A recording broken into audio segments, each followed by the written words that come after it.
can't get no, the Rolling Stones said. Satisfaction. Disappointment is a part of life, a crushingly real and regular aspect of being human. But how can we pick ourselves up when things don't go as we would hope? Welcome to Mindfulness for Beginners.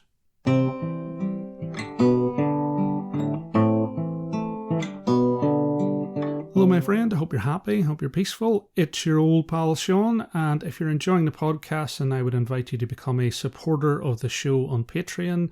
The link is in the description. There's lots of exclusive content there, including a new set of essential guided meditations. Please do consider joining. It's super easy to sign up.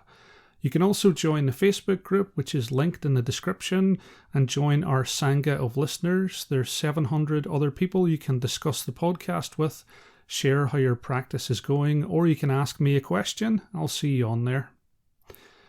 Rugby, probably the most savage sport with a ball ever created, if you don't count playing fetch with a mountain lion. It kind of looks like a barroom brawl between the 30 biggest guys you've ever seen, but somehow has more rules than the IRS. It's basically a very well organised riot with a giant egg, and I absolutely love it. The Rugby World Cup is happening at the moment. Don't worry, this episode isn't all about rugby. And Ireland were favourites to win the tournament going into the quarter-final with New Zealand. We were ranked number 1 in the world, bang in form. Nothing could stop us. Well, New Zealand stopped us. I sat on my sofa in disbelief at the end of the game, pinching myself, slapping myself, anything to wake me up from this nightmare. Somehow we had lost the game and we were out. My partner tried to console me, but I was kind of stuck in a doom loop. How could it happen? How could it happen? It was then that I made a brave decision on how to break the cycle and move forward. I decided I was going to be miserable for the rest of the day. I communicated this to my partner. She wasn't hugely impressed and decided to leave me to it. I sat on the sofa thoroughly dissatisfied with life. It really felt like everything was rubbish. Why was I feeling this way? Why was I miserable when I was actually very fortunate? I had a job I enjoyed, a wonderful partner, the best damn podcast audience a guy could hope for, that's you. I've become so attached to Ireland winning the World Cup, so attached to success, so attached to external conditions, that I was suffering needlessly as a result. And if you're listening to this and you don't like sports, I understand how ridiculous this sounds. But the truth is, we all do it. We become dissatisfied with our lives very easily because we see that shiny thing that we feel should be within our grasp. And you, my friend, will know what your shiny thing is. It might be a person that we have feelings for. It could be a career goal. It could be wealth, fame, or even happiness itself. It's such a common experience that we have lots of sayings for that feeling of our lives not being enough. The 7-year itch, keeping up with the Joneses, midlife crisis, FOMO. You can probably think of a couple yourself. And this is not a new phenomenon. The French author Alexis de Tocqueville observed this in 1831 while travelling through America and said, "I have seen the freest and best educated of men in the happiest circumstances the world can afford, yet it seemed that a cloud hung on their brow and they appeared serious and almost sad because they never stopped thinking of the good things they have not yet got." To strive is to suffer, and this feeling of dissatisfaction can haunt us, pull our attention away from the present moment, and focus our awareness on what we don't have. This insight is so important that it was part of the Buddha's enlightenment. The first noble truth is that suffering exists. The second noble truth is that it's caused by desire. But he also said that happiness was possible and that we can achieve happiness through letting go of desire with the right practice. So what is the right practice that will help us to get over the dissatisfaction in our lives? We have to train ourselves to notice the little wonderfuls that we see every day. We're happiest when we accept the goodness in our lives and appreciate our current experience. We talked about concentration last week. We can apply that single-pointed awareness to celebrating the wholesome in our lives, and we're going to do that with our guided meditation. But one of the simplest and most effective ways to engage in gratitude practice is to smile. We may not always feel like smiling, especially when we face disappointments like your team being knocked out of a tournament, but we can choose to smile at the things and people that we feel grateful for. Smiling is a physical expression of gratitude that can lift our spirits and remind us of the positive aspects that are all around us. For instance, you can smile to your family and friends. You can smile to your dog, who's a good boy. You can smile at the trees outside your window, acknowledging the beauty of nature that surrounds you. And by doing so, you remind yourself that there's always something to be grateful for, even in the most ordinary moments. The world is smiling to you, and you can smile back. Saying thank you is another fundamental aspect of gratitude practice. Expressing gratitude through words can have a profound impact on our relationships and well-being. Take a moment to say thank you to the people that you love for the little things they do for you, whether it's a simple thank you to a friend for their support, or an expression of gratitude to a family member for their unwavering love. These words can strengthen bonds and create a culture of appreciation, a ripple effect. And gratitude expressed through verbal communication not only benefits the recipient, but also the speaker with that sense of warmth and positivity. And thank you for listening to this podcast. That feels good. Gratitude can also be integrated into daily routines, such as when we eat. Something as ordinary as sipping a cup of coffee can become an opportunity for gratitude. As Agent Cooper said in Twin Peaks, that is a damn fine cup of coffee. Take a moment to savour the aroma, the taste, the warmth. Feel gratitude for the fact that you have access to a simple pleasure like a cup of coffee. It's a reminder that even in the mundane and routine activities, there's room for appreciation. And this practice can turn an ordinary cup of coffee into a moment of mindfulness and contentment. And as the day comes to a close, taking time to reflect on the events and experiences is another crucial aspect of gratitude practice. Consider what went well, what you're thankful for. It could be the laughter shared with a colleague, it could be progress made in a project, or a sunset that you witnessed. Pick one big joy, like a family member, one little joy, like the last meal that you had, and one neutral thing that you wouldn't normally notice, like your hands. Hands that should hold on tightly to a rugby ball, but sadly don't always. Gratitude is a transformative practice that can help us to recognise the amazing aspects of our mundane lives, smiling at the things and people that we're grateful for, saying thank you to our loved ones, savouring the small moments in our daily routines, and reflecting on our daily experiences all contribute to a greater sense of contentment and happiness. And by cultivating a gratitude practice, we can shift our focus from what is lacking to what is abundant in our lives. So let go of your Rugby World Cup trophy, let go of your shiny thing, and just enjoy the sofa you're sitting on. And now, my friend, we're going to do a gratitude meditation. Before we do that, we're going to just take a moment to reflect. So try to think of 3 things to be grateful for.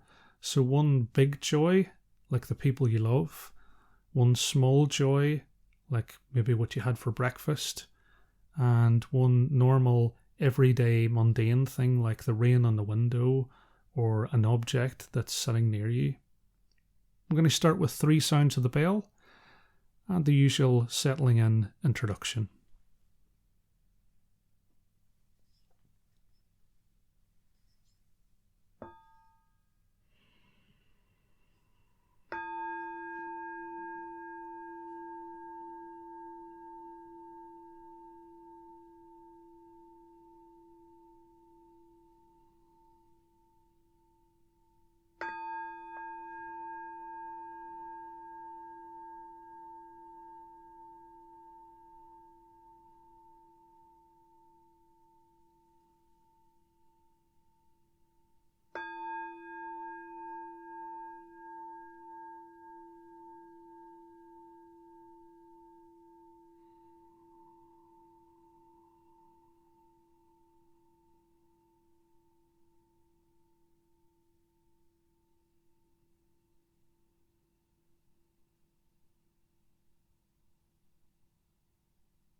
We're going to start as we always do by focusing our beginner's mind on our posture.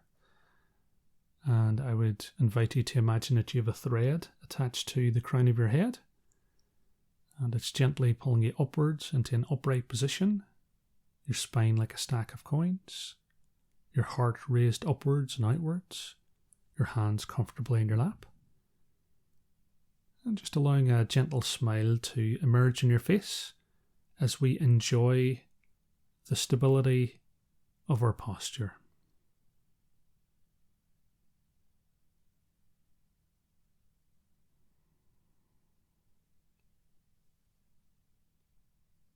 And expanding that spotlight of awareness to your entire body, noticing where you feel warm or cold, noticing where you feel tense or relaxed,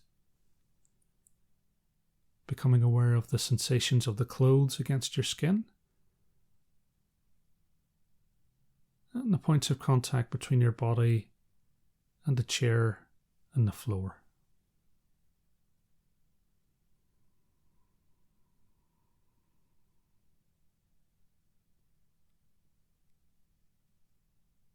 Shifting that spotlight of awareness to your thoughts and feelings.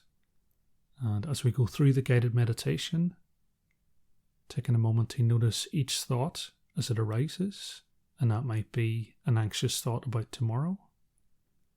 It could be a grateful thought for today, or it could be a regretful thought about yesterday. Just sitting with each thought, listening to it without agreeing or disagreeing, allowing it to leave, and gently and without judgment, bringing your attention back to your breath.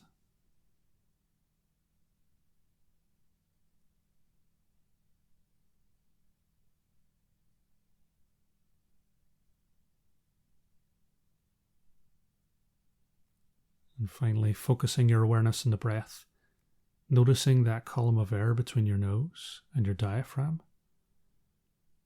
Noticing how the air feels cooler on the way in,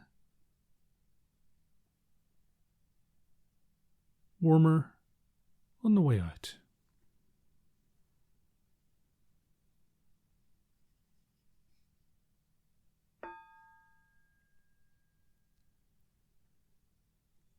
Breathing in, I know I am breathing in. Breathing out, I know I am breathing out. In, out.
Breathing in, my breath grows deep.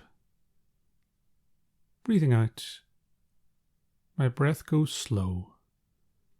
Deep, slow.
Aware of the big joys in my life, like the people I love, I breathe in.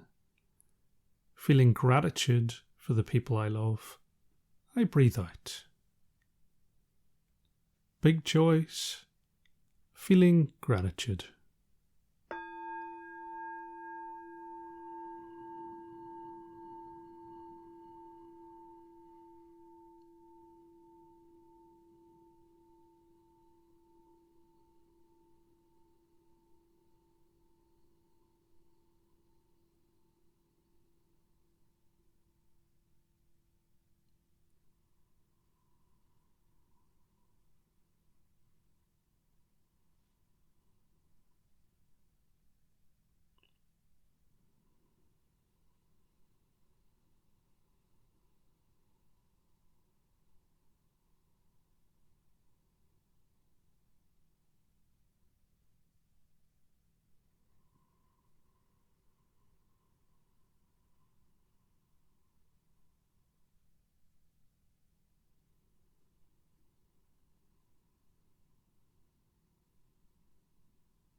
Aware of the small joys in my life, like my breakfast, I breathe in.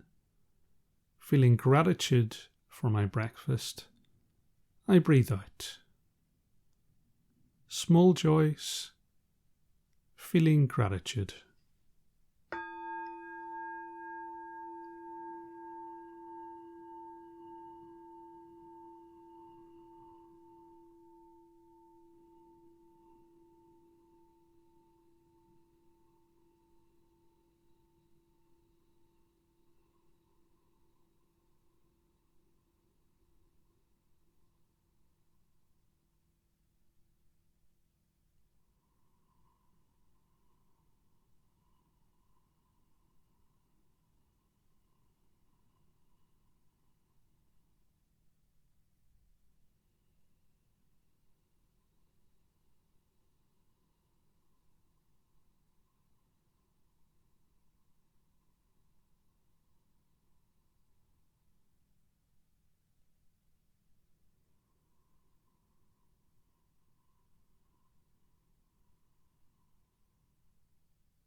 Aware of the everyday neutral things in my life, like my breath, I breathe in.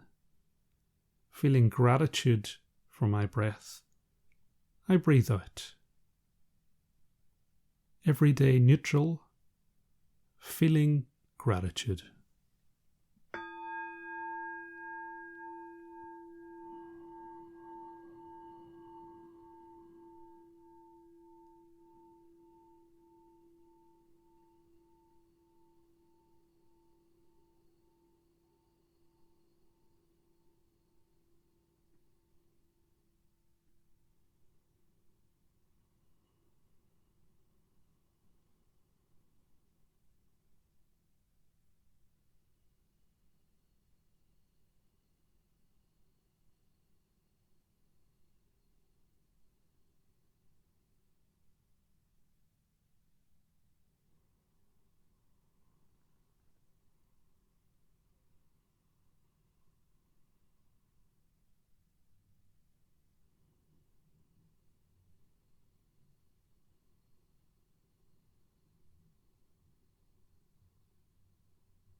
Breathing in, I establish myself in the present moment. Breathing out, I realize it is a wonderful moment.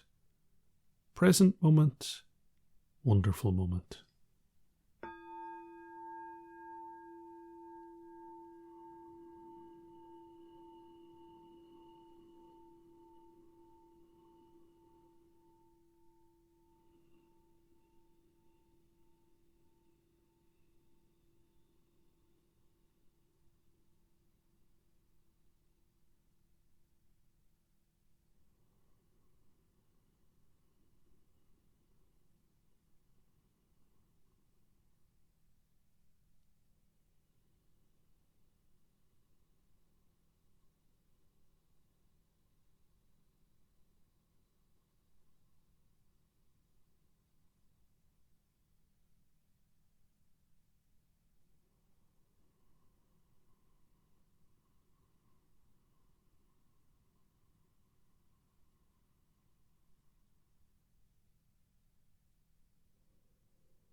As we reach the end of the guided meditation, just taking a moment or two to notice any changes in your body. Might be areas of discomfort. You might stretch. Any areas of numbness or areas of relaxation. Just noticing those. Taking a moment to notice any changes in your mind. And if you feel a sense of calm or peace from our practice together, then I would invite you to carry that through the rest of your day. And finally, opening your eyes and returning your awareness to the room that you're in. And a couple of announcements before we finish. I've recorded a guest host spot on the Wake Me Up podcast, which should be published on Thursday. Check the link in the description to listen to Tyler's fantastic podcast. And if you know someone who would like to learn the basics of mindfulness, I'm planning to run an introduction to mindfulness session in November. Please do check the link out in the description and share it around your friends, your workplace, anywhere that might be interested. And you're also welcome to come yourself, of course. And may you be happy, may you be peaceful, and may you see yourself through the eyes of understanding and compassion. Slán Abhaile, and I'll see you next time.